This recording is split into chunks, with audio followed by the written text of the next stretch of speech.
Bonjour tout le monde, bienvenue sur ma chaîne YouTube. Aujourd'hui, on va essayer de voir comment vous pouvez en quelque sorte optimiser l'application GNS3 avec le concept qu'on appelle Idle PC. Pour ne pas tarder, on va essayer rapidement d'aller sur la page suivante de la présentation. Comme je l'ai écrit ici, c'est quoi Idle PC? Comme je l'ai présenté ici, lors de la simulation de votre réseau dans GNS3, il est possible d'utiliser 100% du processeur de votre ordinateur. Cela veut dire d'utiliser toutes les capacités du processeur de votre ordinateur. Cela est dû au fait que Dynamics, comme je l'ai expliqué lors de la vidéo précédente, qui est le moteur ou bien l'émulateur principal, ne sait pas quand le routeur virtuel est inactif ou pas. Donc, c'est la raison pour laquelle le routeur, lui, quand il vient, si on n'a pas un PC qui est configuré, il va croire que lui, il doit prendre toutes les ressources qui sont au niveau de l'ordinateur. Donc, c'est la raison pour laquelle j'ai écrit ici Idle PC calcule le temps d'inactivité du système d'exploitation qui est sur le routeur, par exemple. Et puis, il met le routeur dans un état inactif s'il n'est pas utilisé.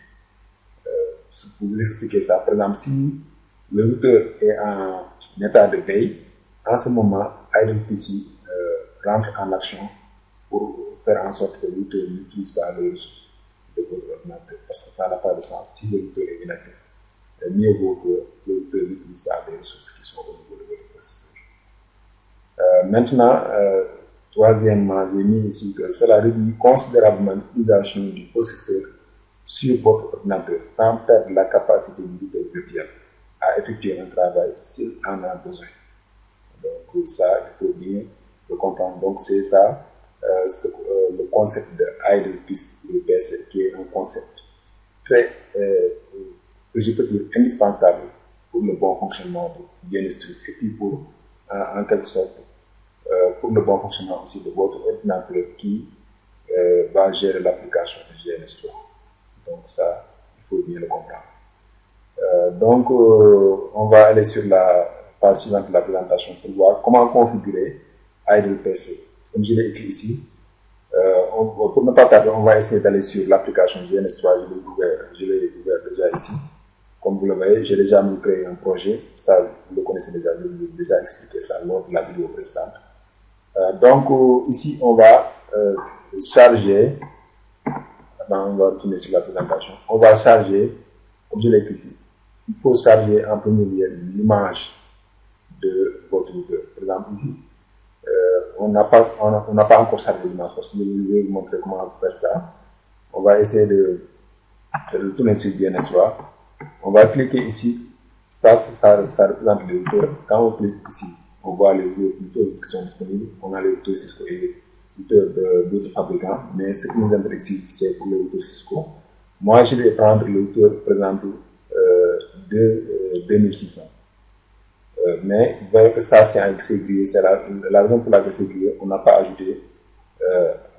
encore ajouté le système d'exploitation ou bien l'image IOS. On n'a pas encore ajouté ça au niveau de l'application GNS3. C'est ça qu'on va faire. Vous cliquez ici, là où il y a le symbole plus pour ajouter New Appliance. Et puis vous allez là où c'est écrit Add an iOS rather using Real iOS Image.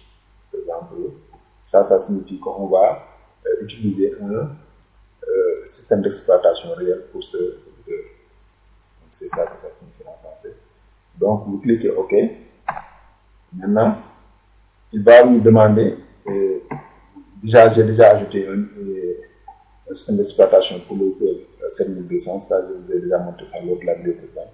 On va faire ça pour le routeur 2600. On va cliquer sur New Image et puis vous, browse, cela veut dire vous allez chercher là où vous avez le fichier ou bien l'image, là où vous l'avez sauvegardé au niveau de votre ordinateur. Pour moi, je l'ai dans mon bureau ici, au niveau de, si je viens ici, au niveau de là où c'est écrit ISO Image. Et puis je vais aller sur les je vais aller sur le 2600. Je vais descendre ici. 2600, on retrouve ici 2600. Voilà. Would you like to decompress? Je vais dire yes. Ça va décompresser ça pour que ça sera plus facile à charger. Et puis vous cliquez sur next. Et puis il dit using is not recommended, they can be unstable or valid. Donc cela veut dire que pour ces images-là sont des images qui sont tellement tellement anciennes, c'est la raison pour laquelle je nous dis que ça peut être instable, mais ça c'est seulement une démonstration. Je vais dire OK, et puis je vais dire next. Next.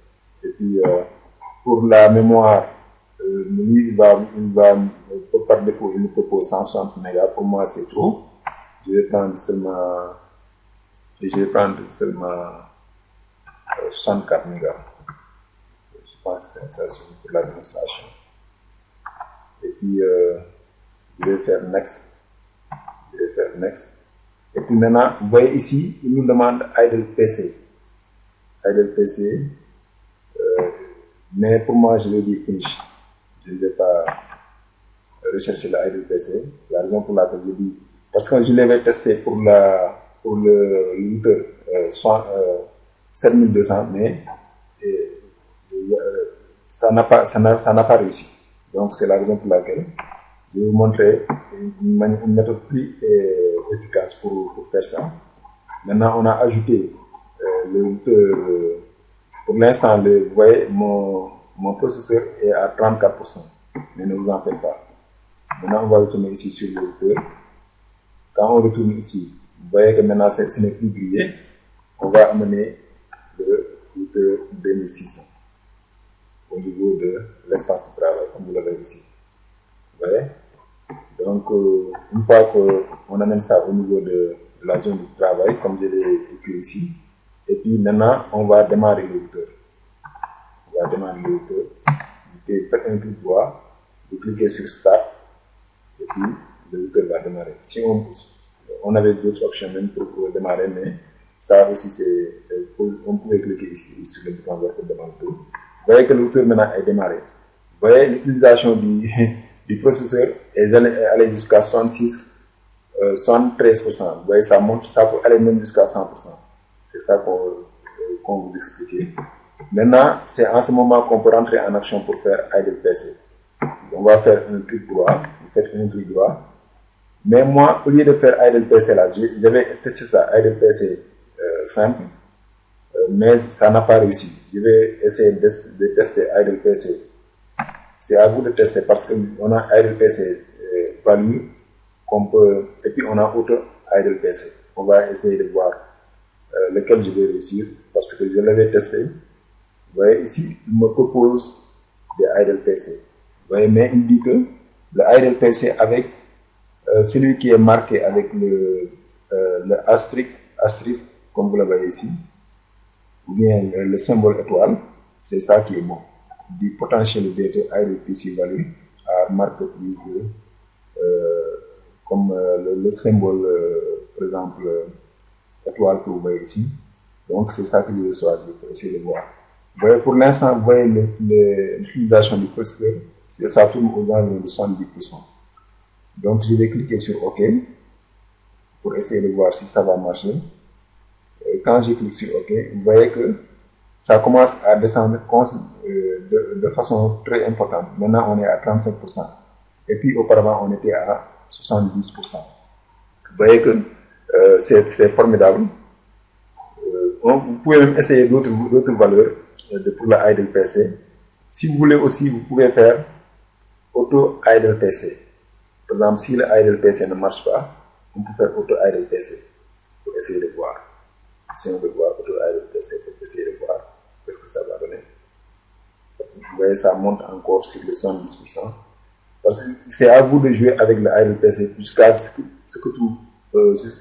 vous trouverez la valeur qui est la plus adéquate pour, en quelque sorte, l'optimisation de votre processeur. Vous voyez, il a trouvé un idle PC, il dit idle PC value has been applied.